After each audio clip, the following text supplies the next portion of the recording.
Hola, bienvenidos a un nuevo capítulo del curso de Teoría Cuántica de Campos. Empezamos el bloque 3 y empezamos ya directamente con la física cuántica o con la mecánica cuántica, como queráis decir. Y tal como os dije, lo que vamos a hacer es hacer un repaso rápido de la mecánica cuántica ordinaria o no relativista, o equivalentemente sería como responder a esta pregunta: ¿cómo cuantizar una teoría no relativista? Ya digo, esto será un repaso muy rápido para ponernos al día y rápidamente iremos ya a cuantizar una teoría relativista o lo que es equivalente a hacer una teoría cuántica de campos, que es el objetivo. Pues nada, vamos para allá. Muy bien, de cara a afrontar el concepto de cuantizar una teoría, que es a priori para aquellos que no habéis visto nada de todo esto, es un poco raro, pues hay, digamos, la manera moderna, que es básicamente, pues, que esto está en todos los libros, vamos, que es decir, bueno, pues venga, borra todo lo que tenga que ver con la teoría clásica de Newton y apúntate en una libreta estos postulados. Y entonces uno se los cree y ya empieza a hacer cálculos, etcétera, etcétera. Nosotros vamos a hacer algo parecido, pero no tan radical. Y voy a recurrir a las fuentes. Concretamente, a este artículo de Paul Dirac, del 7 de noviembre de 1925, en el que hace un avance considerable para escribir las primeras ecuaciones fundamentales de la mecánica cuántica. Os dejaré el link en la descripción para que podáis echar un vistazo. Básicamente nosotros lo que vamos a hacer es ir a esta página. La página 648 del tomo, fijaos, aquí lo tenéis. Bueno, os pongo en contexto. Justamente en ese momento de esos años, Heisenberg había hecho una versión o una primera versión de la descripción de la teoría cuántica a partir de sus famosas matrices. Y básicamente lo que hacía Heisenberg es hacer una transforma de Fourier y establecer unas relaciones entre las variables que ellos llamaban cuánticas con respecto a las clásicas, etc. Esa descripción podemos llamarla descripción matricial y de alguna manera suponía que las magnitudes que se podían observar en la naturaleza pues se correspondían en cierta manera a matrices. Bueno, y por otro lado estaba la descripción de Schrödinger, etc. Entonces Paul Dirac en este artículo revisa la teoría de Heisenberg y en este momento del paper dice lo siguiente: If we make the kappa equal the action variables j, this become IH divided by 2 pi times the Poisson or Jacobi bracket expression. Bueno, fijaos que él pone corchetes y nosotros hemos puesto en los corchetes de Poisson hemos puesto llaves, ¿vale? O sea, esto tenéis que leerlo como llaves, no como conmutadores. Pues bien, pone lo que nosotros ya hemos calculado en el curso de mecánica teórica, los corchetes de Poisson de las variables Q y P, y dice alguna de sus propiedades, etc. Y entonces llega un momento en el que el momento clave histórico en la física del siglo XX, y es cuando postula la ecuación 11, que dice: We make the fundamental assumption that the difference between the Heisenberg products of two quantum quantities is equal to this quantity times their Poisson bracket expression. Es decir, hace el postulado que lo cambia todo y que une la descripción de Heisenberg con esta nueva manera de escribirlo y también unirá la manera en la que Schrödinger lo hizo. Así que vamos a seguir los pasos más o menos de lo que hizo este hombre, su manera de razonar, porque esta manera de razonar va a ser la guía que también nos va a ayudar a hacer lo que se llama la segunda cuantización, o lo que estamos haciendo, que es cuantizar una teoría de campos, o sea, la mecánica cuántica relativista.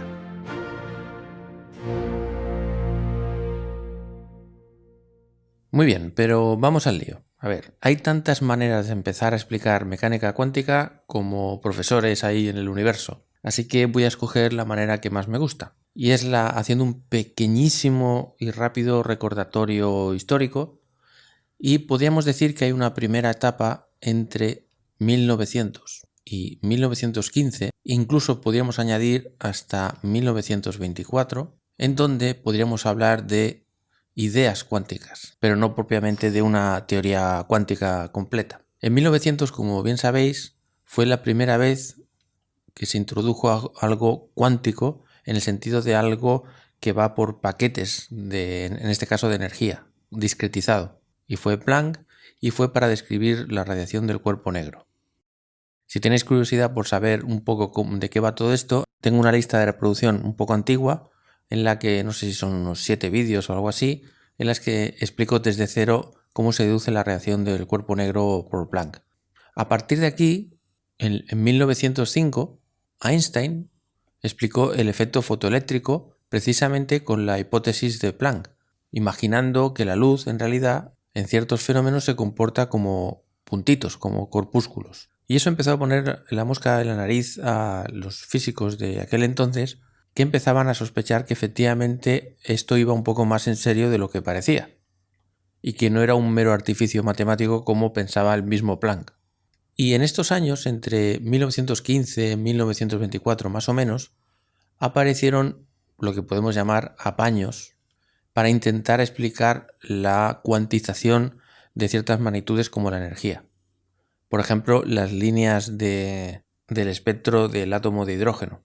Y aparecieron reglas como por ejemplo la de Wilson y Sommerfeld, que eran algo así como trucos en los que decían, bueno, una vez tengas tu teoría, haz esta integral sobre un contorno cerrado de Pi diferencial de Qi e igualalo a una cierta constante natural Ni, h barra, y entonces esto al sustituirlo en muchos casos coincide los resultados experimentales con los que predice esta regla. Y eso tuvo éxito, por ejemplo, con el oscilador armónico y, por ejemplo, con el hidrógeno. Pero fallaba, por ejemplo, con el helio. Por lo tanto, ya se sabía que esta regla era totalmente provisional porque no funcionaba en todos los casos. Sin embargo, daba una pequeña pista de por dónde iban a ir los tiros. Entonces, a partir de 1924 es cuando apareció ya en escena Heisenberg, Schrödinger y Dirac.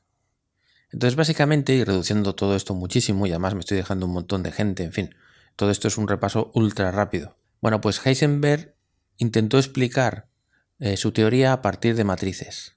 Y no cualquier tipo de matriz, sino matrices hermíticas, que ya hablaremos de lo que es.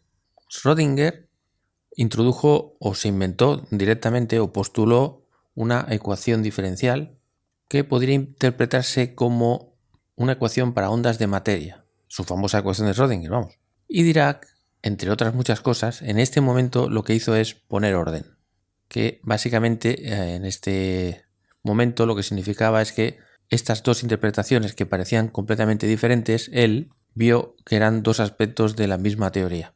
Efectivamente, luego Dirac pues revolucionó la física teórica con su ecuación de Dirac y todas esas cosas que ya hablaremos, pero en este momento, en el podemos decir resurgimiento de la teoría, el papel fundamental de Dirac fue demostrar que estos dos acercamientos eran equivalentes.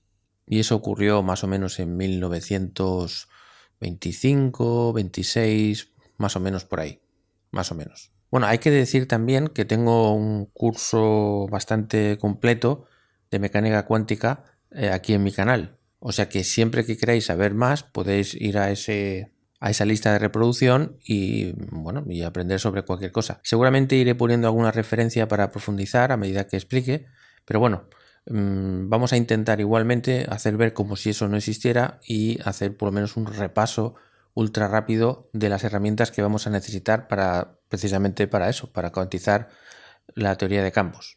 Entonces, todas estas viejas teorías e ideas, aunque muy importantes, ahora no las vamos a usar demasiado y vamos a quedarnos solo en el momento en el que Dirac puso orden en la sala. Entonces, podríamos resumir el asunto de Heisenberg, resumiéndolo muchísimo, diciendo que para Heisenberg habían unas misteriosas variables cuánticas que tenían una curiosa propiedad, que si x e y son dos propiedades o variables cuánticas, el producto de x por y no es lo mismo que el producto de y por x. Esto por un lado, y por el otro lo que he dicho, que las matrices no podían ser cualquier matriz, sino que tenían que ser hermíticas. Por supuesto, no he dicho ni el por qué ni qué significa una matriz hermítica, pero lo diré en los próximos minutos. Y de Schrödinger su ecuación. Entonces vamos a usar unos minutos para que veáis cómo se lo montó Schrödinger para inventarse su ecuación, y esto está basado en este paper. Concretamente fue en diciembre de 1926, pero ya el año antes él ya había postulado su ecuación, creo que fue en una revista alemana y tal, que no tenía demasiada repercusión o demasiado alcance, y entonces creo que luego decidió publicarlo en el Physical Review, en la prestigiosa Physical Review, un mes o dos más tarde. No sé bien los detalles, pero el caso es que este es el famoso artículo en donde Schrödinger describe cómo encontró su famosa ecuación. Y un aspecto interesante es que propuso una ecuación que podía ser solucionada y que una de las soluciones era una función, la función de onda. Y curiosamente, la verdad es que no deja de ser paradójico, no sabía qué interpretación darle a esa función. Él simplemente entre comillas, calculó los posibles valores de la energía para varios casos, en concreto para el átomo de hidrógeno, y cuadraba perfectamente. Luego, aún no sabiendo bien qué significaba, daba una pista de que por ahí podrían ir los tiros perfectamente. Vale, pues este es básicamente el artículo que voy a repasar en 10 minutos y bueno, todos estos cálculos es lo que voy a hacer, pero muy rápido, porque creo que merece la pena ver qué ideas llevaron a Schrödinger a inventarse una de las ecuaciones más importantes del siglo XX y de la física. Muy bien, pues vamos para allá. Pues bien, Schrödinger partió de la ecuación de Hamilton-Jacobi. Recordad que eso lo describimos en el capítulo 27 del curso de mecánica teórica. Y básicamente esta es la ecuación de Hamilton-Jacobi, esta que tenéis aquí arriba a la derecha. Muy bien, pues recordad que la ecuación de Hamilton-Jacobi básicamente lo que decía es que cuando tienes el hamiltoniano, pues puedes sustituir por x, y z sin ningún problema, pero allí donde ibas a poner px, py y pz, o sea, las cantidades, los momentos lineales, pues Hamilton-Jacobi lo que dice es que sustituyas la derivada de s con respecto de x, con respecto de y con respecto de z. Por tanto, si tenemos el típico hamiltoniano, que es 1 partido 2m, px al cuadrado más pi al cuadrado más pz al cuadrado más la energía potencial que puede depender de x y z, bueno, pues en este caso cambiamos estas p's por la derivada de s con respecto de x al cuadrado, etc. Más v, x, y z. Vale, una vez se hace esto, lo que nos dice la ecuación de Hamilton-Jacobi es que igualemos este hamiltoniano a menos la derivada parcial de s con respecto de t. Y esto es básicamente la ecuación de Hamilton-Jacobi, como ya vimos. Entonces Schrödinger dijo, bueno, voy a hacer una propuesta o una suposición de cómo podría ser una solución de esta ecuación. Entonces propuso en su artículo pues que S, la acción, sería una cierta función W de X, Y y Z menos una constante E por el tiempo. De manera que la derivada parcial de S con respecto de X es la derivada parcial de W con respecto de X y lo mismo con la Y y con la Z.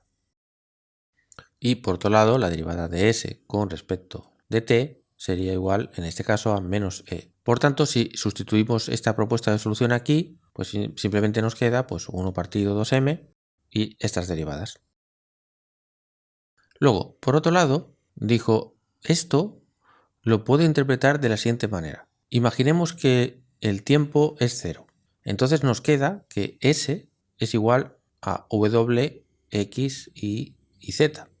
Y supongamos por un momento que S fuera una constante. Vale, pues esto es de la forma, esta ecuación es de la forma f de x, y, z igual a una constante, y eso significa que está describiendo una superficie. El ejemplo típico es cuando decimos x al cuadrado más y al cuadrado más z al cuadrado igual a 9, por ejemplo, que es como igualar una función de x y z a una constante. Y esto, en este caso concreto, nos da la superficie de una esfera, ¿no? Por ejemplo. Pues lo mismo con esto. Fijado un tiempo, el 0 por ejemplo, e imaginando por un instante que S es constante, esto nos describe una superficie.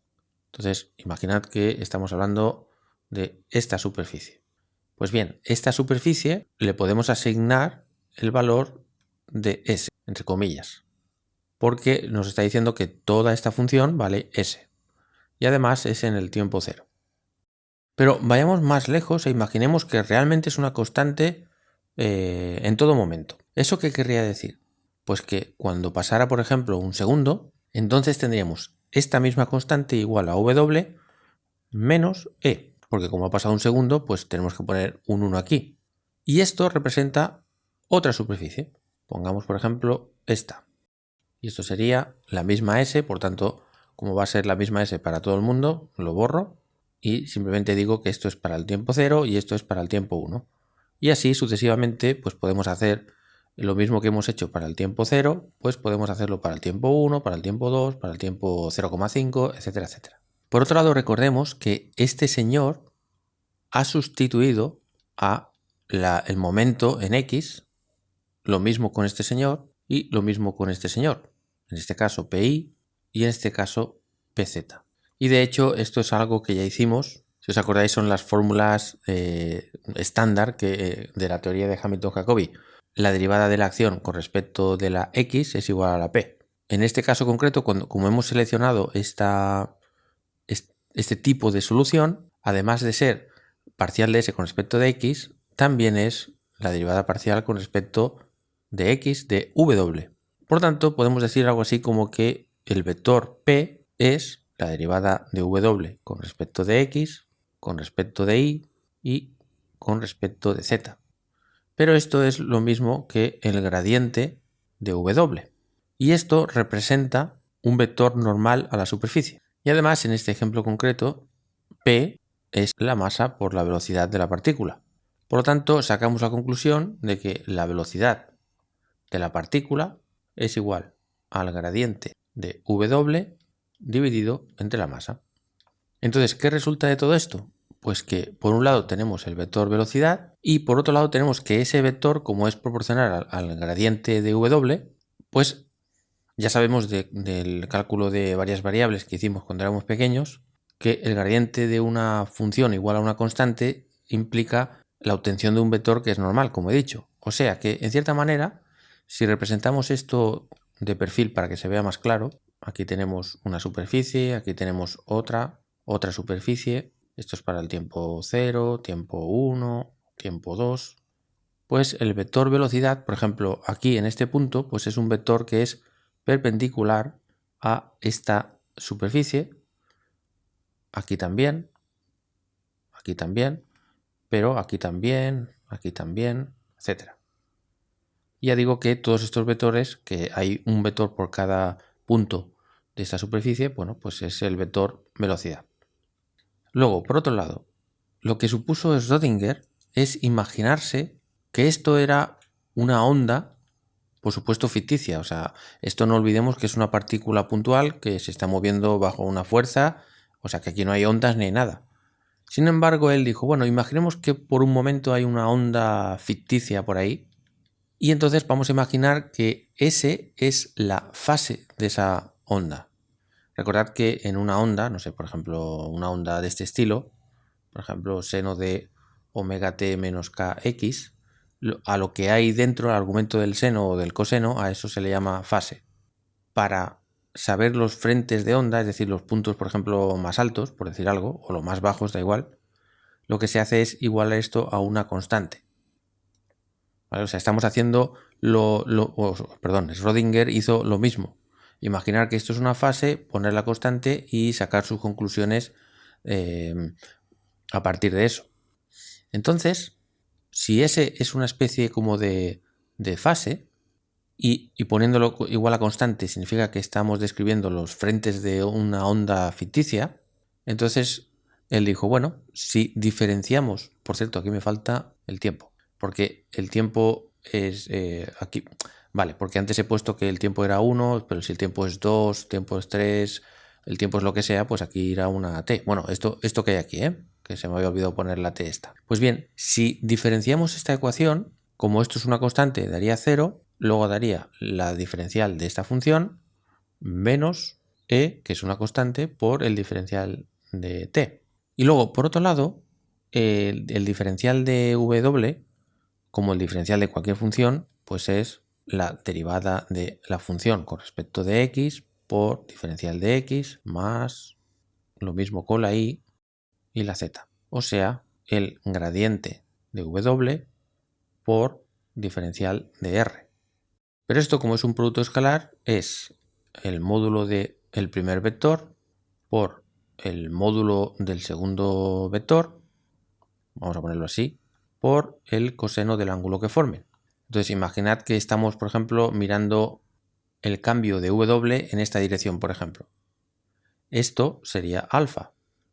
Y por tanto, si completamos el triángulo, dr por coseno de alfa es precisamente esta distancia. Bueno, pues a esa distancia la podemos llamar diferencial de S, por ejemplo. Así pues, podemos decir que diferencial de W es el módulo del gradiente de W multiplicado por diferencial de S, donde diferencial de S es el trozo de distancia perpendicular a los frentes de onda. Entonces, si sustituimos esto en esta expresión, tendremos que el módulo del gradiente de W por diferencial de S menos E diferencial de T es igual a 0, y si despejamos tendremos que diferencial de S dividido entre diferencial de T es igual a E entre el módulo del gradiente de W. ¿Pero qué es diferencial de S con respecto de T? Pues es la velocidad de fase. Es decir, es la velocidad con la que estos frentes de onda se están moviendo. Insisto que esto es lo mismo que cuando teníamos, por ejemplo, seno de kx menos omega t, por ejemplo, ¿no? Vale. Si diferenciamos esto, nos daría k diferencial de x menos omega diferencial de t igual a 0. Y si despejamos, tendríamos que dx partido de t sería igual a k partido omega. Y recordad que esto era la velocidad de propagación de la onda. O sea, estamos haciendo lo mismo que haríamos con una onda. Perfecto. Luego, por otro lado, a ver, voy a borrar un poco cosas porque si no, voy a borrar esto. Vale, esto también. Vale, luego, por otro lado, si vamos a la ecuación de Hamilton-Jacobi, vale, esta expresión que está entre corchetes, pues es, si os fijáis, es el cuadrado del primero más el cuadrado del segundo más el cuadrado del tercero, y si hubiera una raíz, pues eso sería el módulo. Pero como no hay ninguna raíz, pues es el módulo al cuadrado. O sea que todo esto es lo mismo que el gradiente de este vector, su módulo y al cuadrado, dividido entre 2m. Y luego si esta v la pasamos al otro lado, pues tendremos e menos v. Y si pasamos el 2m y pasamos también el cuadrado en forma de raíz hacia el otro lado, pues tenemos esta expresión. Y entonces, si llamamos, por ejemplo, u a la velocidad de propagación o velocidad de fase, pues entonces podemos decir que esta velocidad de propagación de la onda o de fase, pues sería e dividido entre el módulo del gradiente de W, que es esto de aquí.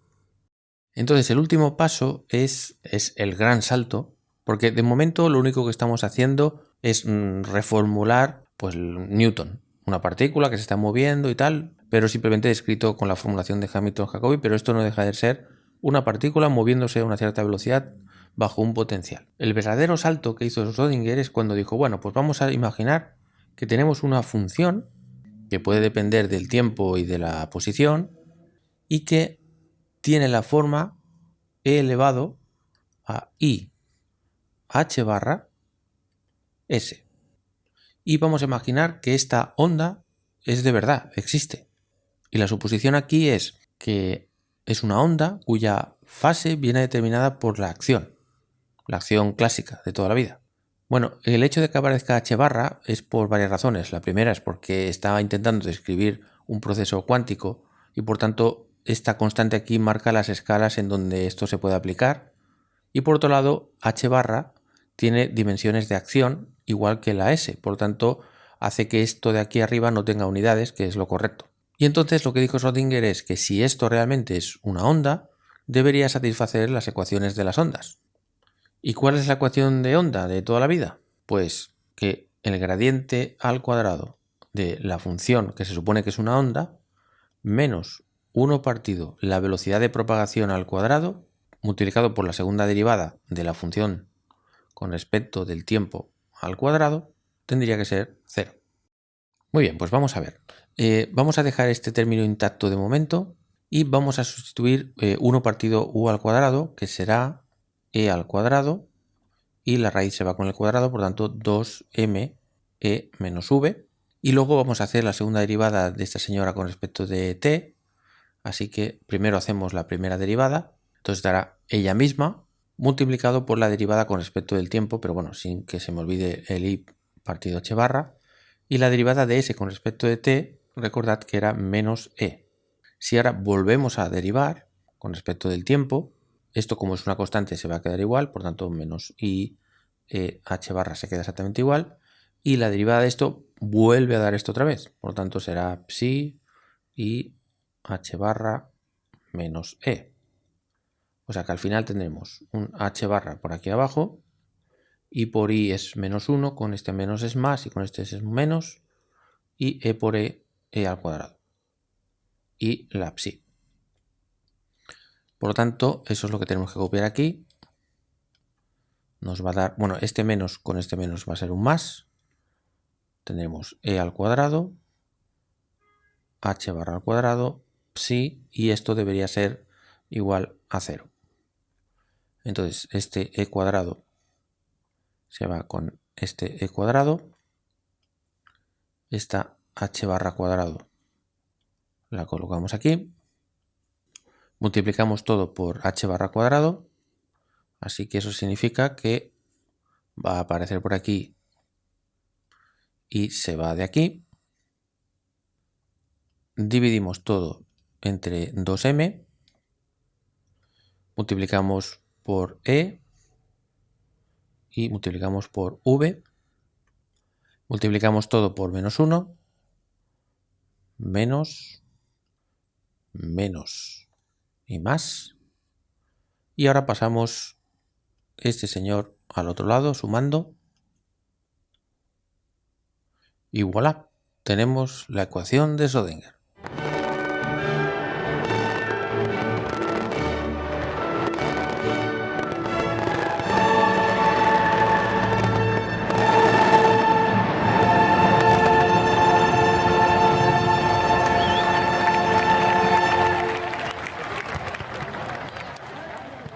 Eso sí, es la ecuación de Schrödinger independiente del tiempo. Y para conseguir la ecuación de Schrödinger completa tampoco hay que buscarse mucho, o sea, no hay que complicarse mucho porque simplemente borro esto, recupero esto que hemos hecho antes, que es básicamente derivar con respecto del tiempo. Así que lo único que tenemos que hacer aquí es despejar psi y e, o e y psi, que es lo mismo, y eso significa que vamos a poner aquí la derivada con respecto del tiempo. Esta h barra la ponemos aquí, esta i la pasamos dividiendo y luego este menos pues pasa para acá. O si queréis subimos la i para arriba, cambiamos de signo y por tanto es i h barra, la derivada de psi con respecto del tiempo es igual a e psi. Por tanto podemos cambiar e psi por esto y tendremos la ecuación de Schrödinger completa. Y ahora es dependiente del tiempo. Bueno, muchas veces este término se pone a la izquierda y este a la derecha. Muy bien, pues aquí tenemos el trabajo de Schrödinger, que lo vamos a poner en un rincón. Y cabe decir que en el momento en el que están sucediendo estos actos, o cuando se publica el paper de Schrödinger, tened en cuenta que nadie, incluido el propio Schrödinger, sabía qué significaba esto. Y fue más tarde Born cuando dijo, chicos, creo que esto significa, o mejor dicho, el módulo al cuadrado de esta función, tiene que ver con la probabilidad. ¿Vale? Eso ya hablaremos, pero tened en cuenta que en ese momento no se sabía. Esto es básicamente una ecuación formal que al solucionarla, en según qué casos, reproduce los valores correctos de la energía del hidrógeno, por ejemplo. Luego, muy mal no podía estar esto.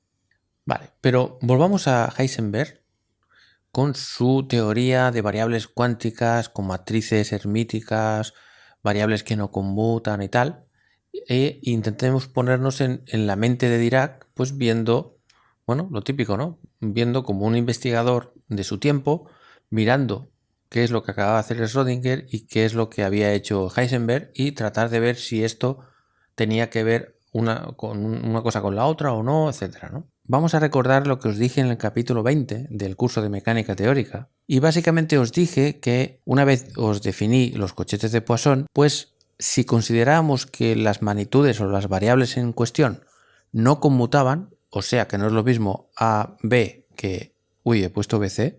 Perdón, tenía que haber puesto BA aquí.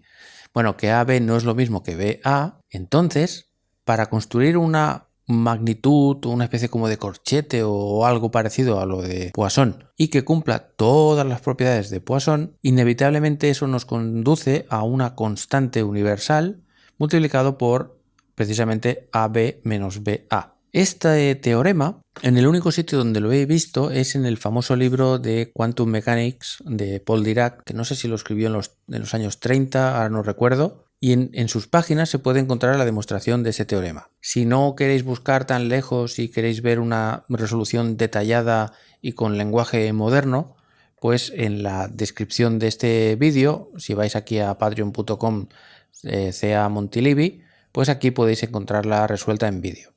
Porque lo puse como ejercicio y nadie de vosotros lo resolvió, y es normal porque no es muy difícil, pero es esa típica idea feliz que te tiene que venir, ¿no?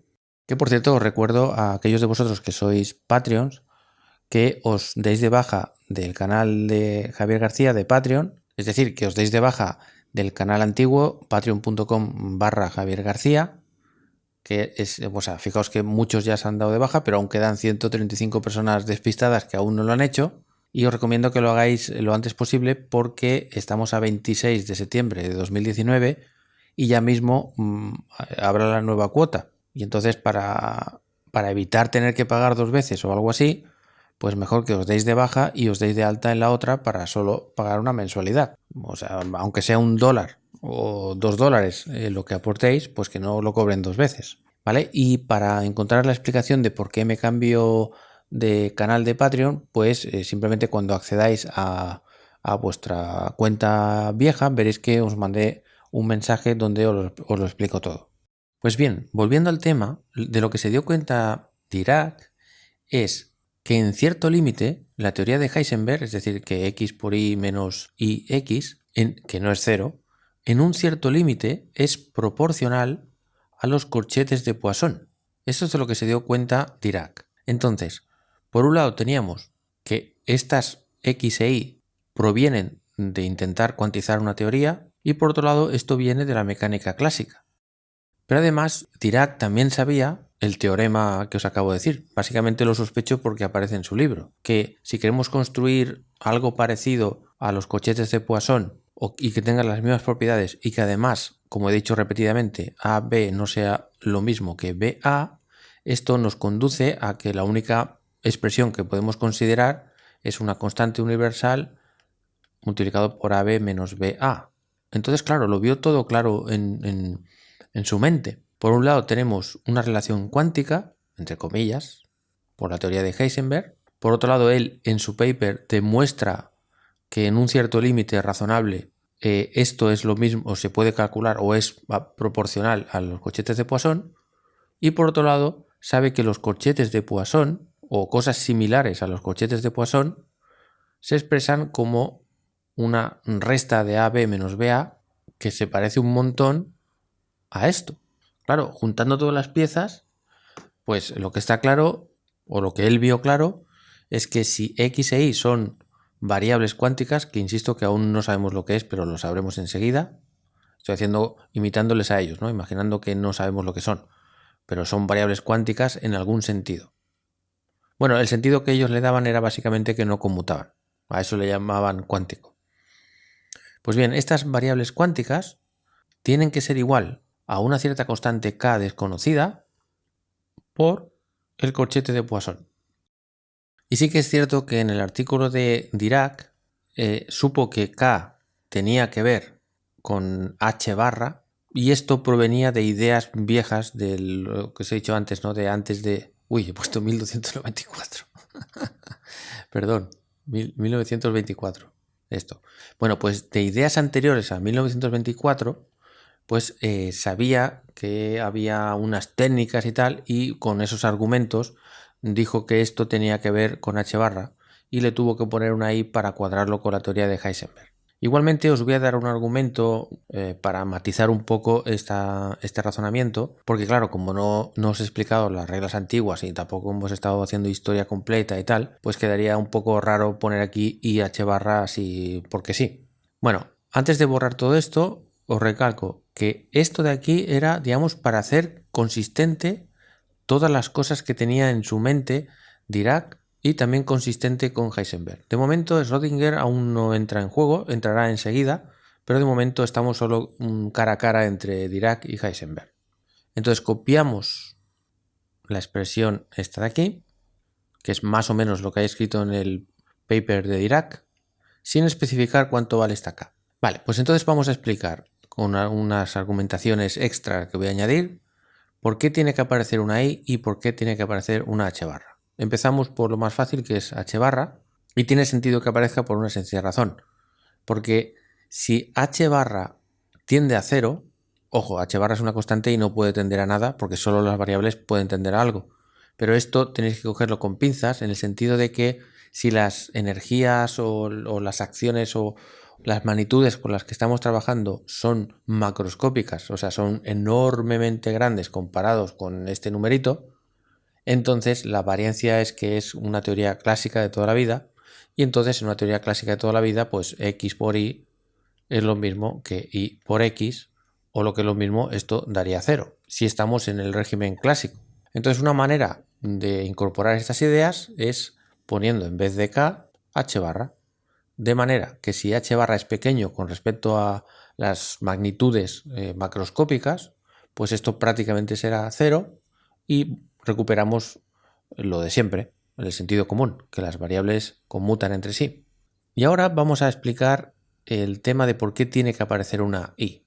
Y aquí aparece el concepto matrices hermíticas. Bueno, Heisenberg en su teoría decía que, más o menos, que las matrices tenían que ser hermíticas básicamente porque una matriz que sea hermítica cumple que el conjugado y el traspuesto de esa matriz, vamos a llamarle matriz A, por ejemplo, pues será igual que ella misma. Si esta matriz cumple esto, que al hacer el conjugado y hacer la traspuesta es ella misma, entonces esta matriz es hermítica. Bueno, esto sería la definición, que muchas veces se simplifica la notación poniendo una daga, que se llama.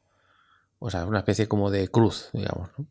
Bien, pues, ¿qué le pasa a una matriz cuando es hermítica? Pues le ocurre una cosa muy importante, que puede diagonalizarse siempre y además los valores propios son reales. Esto, para los que sabéis mecánica cuántica, ya sabéis que esto es imprescindible y básico, ¿vale? De momento no se sabía bien qué quería decir esto del todo, pero sí se sabía que tenía que pasar que tuvieran esta propiedad hermiticidad, digamos, ¿no? Las matrices. Por lo tanto, en el universo de Heisenberg, si estas x e y pretendían ser números cuánticos o variables cuánticas y además estaban asociadas a matrices, claramente tenían que ser hermíticas, es decir, que tenía que pasar esto. Y eso inevitablemente nos lleva a la I. Veréis por qué. Bueno, por cierto, esto es el cochete de Poisson, que siempre es real. O sea, lo que sea, esto siempre es real. Y tenemos que tener en cuenta que aquí, en este lado de la ecuación, esto es la versión cuántica del asunto, y esto tenéis que ver como una especie de número que al final va a salir por aquí, y que esto no es cuántico. O sea, esto es como una especie de receta. Es decir, uno calcula el cochete de Poisson y cuando le da, por ejemplo, 8, pues pone aquí un 8. Y entonces lo que tenemos es que x por y menos y por x sería igual a h barra por 8. ¿Vale? En ese sentido digo que estos son números reales o entidades reales. Pues bien, si hacemos el traspuesto conjugado de esa ecuación, fijaos lo que va a pasar. Tendremos que calcular la traspuesta conjugada de este producto menos la traspuesta conjugada de este producto, y aquí la traspuesta conjugada de un número multiplicado por otro número, que además son números reales, se queda exactamente igual, por ser números reales. Pero esto, como tiene que ver originalmente con matrices, según la teoría de Heisenberg, entonces tenemos que aplicar las reglas de las matrices, que nos dicen que si quieres transponer, pues lo puedes hacer, pero previamente tienes que cambiar de orden, y luego ya si quieres puedes hacer la traspuesta conjugada. Y aquí lo mismo, tenemos que cambiar de orden y hacer la traspuesta conjugada. Pero como tienen que ser matrices hermíticas, Entonces esto es lo mismo que poner ix menos xy. Y por supuesto en el lado derecho sigue habiendo h barra y el corchete de Poisson.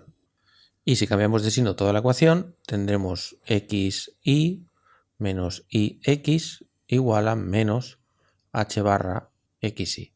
Es decir, que vemos que por un lado tenemos que esta combinación da algo y la misma combinación da el menos algo, lo cual no puede ser. Entramos en una contradicción. Entonces, si repetimos las mismas operaciones, pero si hacemos un hueco aquí, introducimos, déjame borrar esto, no sé, una constante alfa y dejamos que sea compleja, es decir, que sea cualquier número, tanto real como complejo o lo que sea, para intentar salvar el pellejo, pues entonces cuando lo introducimos aquí también y calculamos el traspuesto conjugado, esto al ser un número complejo, pues lo tenemos que indicar. Entonces copio esto en todos los sitios y entonces para evitar que haya ninguna contradicción, lo que tiene que pasar es que alfa tiene que ser igual a lo que hay aquí, a menos alfa asterisco. Y precisamente si escogemos alfa como el número i, pues resulta que alfa asterisco es igual a menos i y por eso escoger alfa igual a i hace que desaparezca la contradicción. Esto, digamos, también se puede enunciar como matricialmente, si queréis, como que si tenéis dos matrices que son hermíticas, entonces el producto de A por B menos B por A no es hermítico. O sea, no tiene por qué serlo. Por ejemplo, la demostración no es muy complicada. Imagina que tengo A, B y quiero calcular el traspuesto conjugado. Pues esto será B traspuesto conjugado, A traspuesto conjugado. Si esta gente son hermíticos, pues entonces tendríamos BA y claramente esto no es AB, que es lo que tendría que dar para que fuera hermítico el producto este, y no lo es. Y lo mismo ocurre con esto y con la resta. Y la única manera de salvar la situación es multiplicar por el i o un múltiplo de i. Pero claro, el caso más sencillo es multiplicar solo por i. Además, no solo eso, sino que además tenemos que poner i y no 4i, por ejemplo, para ser consistente con la teoría de Heisenberg. Entonces, todo esto es lo que hizo Dirac y que, como veréis, enseguida lo vamos a ligar con lo de Schrödinger.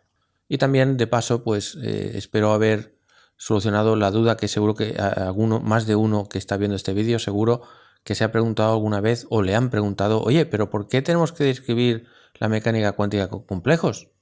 Pues aquí tenéis una posible respuesta. Por tanto, vayamos entonces a la relación fundamental que teníamos en la mecánica clásica.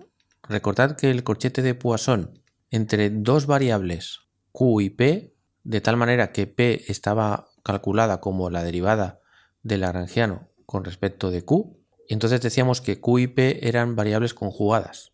Y entonces eso quería decir que este corchete de Poisson, si lo calculábamos, pues daba 1. En el caso más sencillo, cuando Q es simplemente X, la posición, y esto el momento asociado, pues tendríamos esto. Y esto sería la versión clásica, corchetes de Poisson y todo lo que hemos hecho. Ahora en la versión cuántica pasamos de esto que son números a otras cosas que aún no sabemos lo que es. Bueno, según Heisenberg serían matrices, pero según Schrödinger, ¿qué es esto? ¿No? Por eso es lo que tenemos que responder ahora.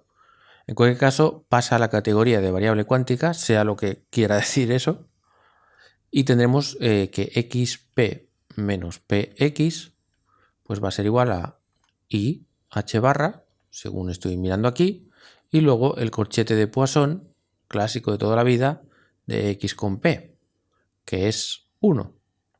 Por lo tanto, borramos esto.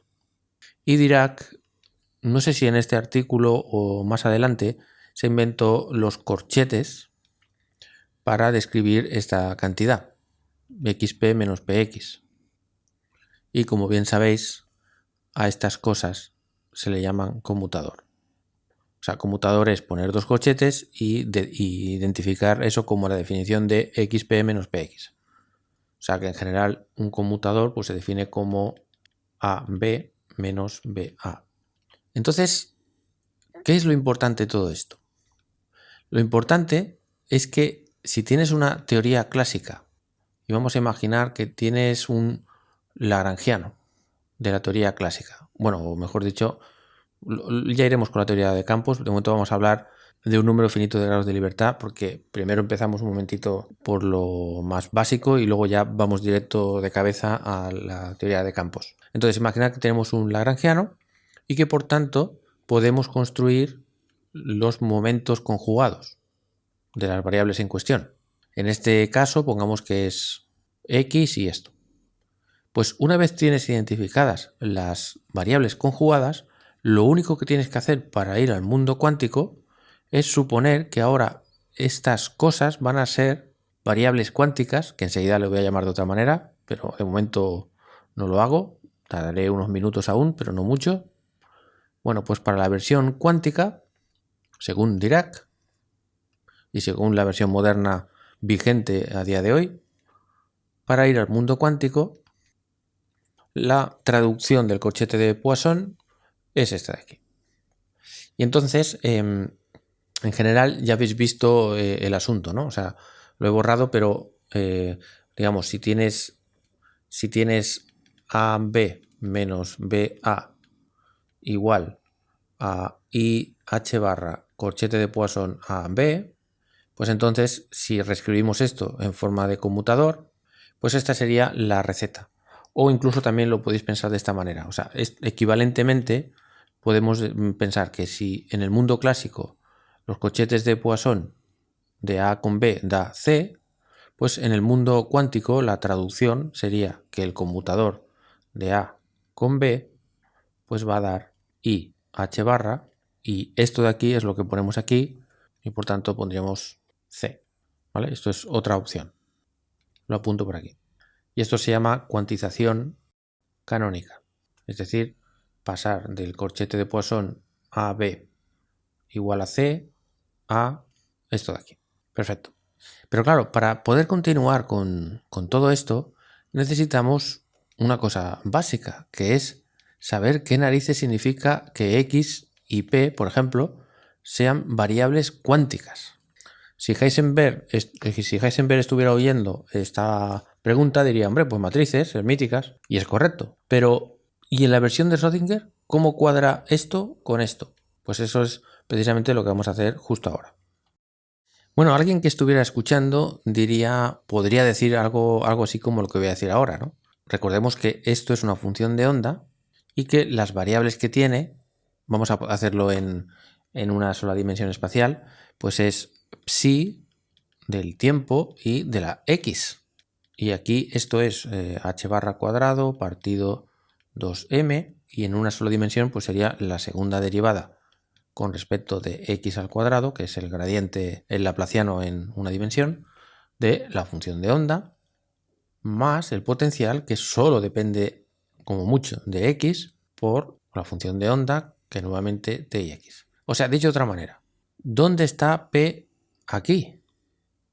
Porque podemos decir, bueno, mira, la x la tengo, pero ¿y la p dónde está? Alguien le podría decir a Dirac, ¿me estás hablando de que el conmutador de x con p tiene que ser igual a IH barra? Vale, muy bien. Pero ¿y la p dónde está aquí? En la ecuación fundamental de la mecánica cuántica yo no encuentro la p por ningún lado, podría decir alguien, ¿no? No sé cómo fue la historia, pero me encantaría que hubiera sido como os voy a contar ahora. O sea, esto que os voy a contar me lo invento. No sé cómo fue el argumento. Y de hecho, en muchos libros hay argumentos de todos los colores y no sé a quién se le ocurrió primero, ni si se le ocurrió así. La verdad es que no lo sé. Pero el caso es que Dirac podría haber dicho algo así, como, bueno, pues vamos a hacer una cosa. Vamos a multiplicar este conmutador por una función. Y permitidme que ponga solo de x, no porque no dependa del tiempo, sino simplemente para simplificar, por un instante. Y claro, según esta ecuación, pues lógicamente, si multiplico a un lado, pues también tengo que multiplicar al otro lado para que no haga ninguna tontería. Muy bien. Por otro lado, sabemos que esto significa x, p, y de hecho voy a poner p en magenta para recalcar que es p lo que quiero encontrar.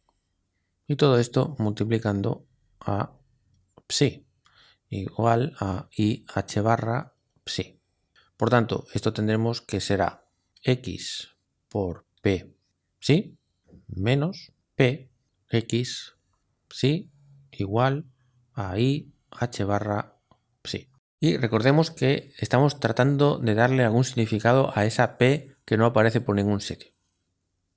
Pero tenemos una pista.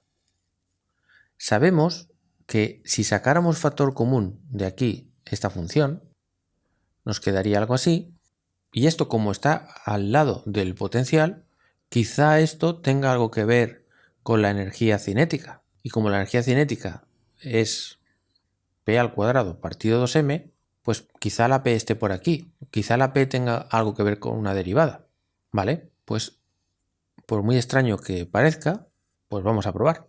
Y lo probamos simplemente porque Schrödinger demostró que su ecuación, resolvía con una precisión increíble el problema del átomo de hidrógeno, el oscilador armónico, etc. Por tanto, bueno, vamos a probar. Entonces, si sustituimos esta P por una derivada, claro, esta derivada está actuando no solo con respecto de x, sino con respecto de la función. Bueno, esto tendríamos que daría x, la derivada de psi, pues es psi prima, pondríamos el menos, y aquí tendríamos la derivada de x con respecto de x, que es 1, por la función sin derivar, más x y la función derivada. Y vemos que esto se cancela con esto, y por tanto nos queda que menos psi, esta de aquí, es igual a IH barra psi, que efectivamente no es lo mismo, pero se parece. Por lo tanto, esto es una buena pista. Así que lo que podríamos hacer es, en vez de cambiar por la derivada, quizá podríamos cambiar por la derivada multiplicado por algún factor que tenemos que encontrar. Entonces imaginemos que ese factor le llamo, no sé, beta, por llamarle de alguna manera. Entonces podemos sacar factor común beta y por tanto aquí nos quedaría menos beta. Y eso, para que esto fuera, en vez de diferente, fuera igual, pues eso quiere decir que beta tiene que ser igual a menos IH barra. O sea, que si P fuera menos IH barra, la derivada con respecto de X, se cumpliría esto de aquí. Y además se cumpliría para cualquier función. Por lo tanto, podemos simbólicamente decir esto, que como es para cada función, pues que se cumple esta relación. Y entonces, ¿qué tendríamos? Tendríamos una manera de identificar lo que puede ser P, de manera que se cumpla esta restricción. Claro, yo me imagino la cara que tendría la gente al pensar estas cosas por primera vez. Y también sé la cara que pone un estudiante cuando la primera vez que le dicen que P es, salvo una constante, una derivada. Esto es más raro que el copón. Y uno puede decir, bueno, ¿y la X no es una derivada? No, la X es una X normal y corriente. Pero la P no es una variable usual como hemos visto siempre en mecánica clásica, sino resulta que es una derivada. Veamos si esto cuadra o no cuadra con Schrödinger. Porque esto de que sea menos IH barra lo hemos buscado a partir de esta relación propuesta por Dirac, que el conmutador sea I por H barra. Solo que hemos encontrado inspiraciones en Schrödinger para saber que es una derivada, pero no que sea menos IH barra concretamente. Vamos a ver si cuadra. Para saber si cuadra, lo único que tenemos que hacer es decir, bueno, pues vamos a hacer P al cuadrado partido 2m, pero teniendo en cuenta que P es esta cosa rara. ¿Vale? Pues ponemos 1 partido 2m y ponemos aquí dentro menos IH barra parcial de x y todo esto al cuadrado. Menos por menos es más, y por y es menos 1, h barra al cuadrado partido 2m segunda derivada con respecto de x. Y efectivamente es exactamente lo mismo que tenemos aquí. Luego, todo cuadra. La ecuación de Schrödinger, que ha sido obtenida por el procedimiento que os he dicho, en ningún momento del paper, ni del razonamiento, ni nada, se dice que esto tenga que ser igual a esto, ni de coña, vamos. O sea, no hay ningún momento en el que esto esté implicado en su ecuación. Esto ha venido de la inspiración del genio Paul Dirac. Bueno, Schrödinger también fue un genio, y Heisenberg también. Pues aquí tenéis las relaciones básicas. Pero esto, claro, esto ya lo que nos dice, aparte de esto que es bastante importante, lo que nos dice es que lo que Heisenberg llamaba como algo así como variables cuánticas, bueno, lo que lo he escrito ya un montón de veces, esto de aquí, pues resulta que para llevar a la práctica esto de las variables cuánticas, si lo hacemos por Heisenberg son matrices, y si lo hacemos por Schrödinger, obtenemos estas cosas. Y entonces no tenemos más remedio que indicar qué naturaleza tienen estas cosas. Si nos fijamos en P, esto claramente es un operador diferencial. Es decir, un operador. Y un operador que no actúa sobre cualquier cosa. Un operador que actúa sobre funciones. Es decir, no tenemos más remedio que admitir esto si queremos que esto siga siendo verdad. Y hay muchas razones por las cuales queremos que esto sea verdad, porque eso está sujetado, digamos, o soportado por todo el peso de la mecánica teórica y de todas las propiedades que se deducen al hacer la descripción de la mecánica teórica con los corchetes de Poisson. Y sabemos que la mecánica teórica en un cierto límite es verdad. Luego, si queremos que esto se sustente, necesitamos que admitir la posibilidad de que estas P's y quizá estas X sean operadores. Y si alguien se pregunta en qué medida X es un operador, si es una variable normal y corriente, bueno, pues en el único sentido que puede tener, que X, o sea, este operador X actuando sobre una función, significa simplemente pues multiplicar X por la función. Ya está. Mientras que si hacemos P por la función, entonces lo que significa es menos I h barra por la derivada de la función. Ambos son operadores, este es un operador súper tonto, pero este es un operador no tan tonto, digamos. Vale, este sería el principio de todo. Y yo creo que igual estaría bien parar aquí porque creo que os he dado muchísima información. Así que muchas gracias por ver este vídeo y hasta el siguiente.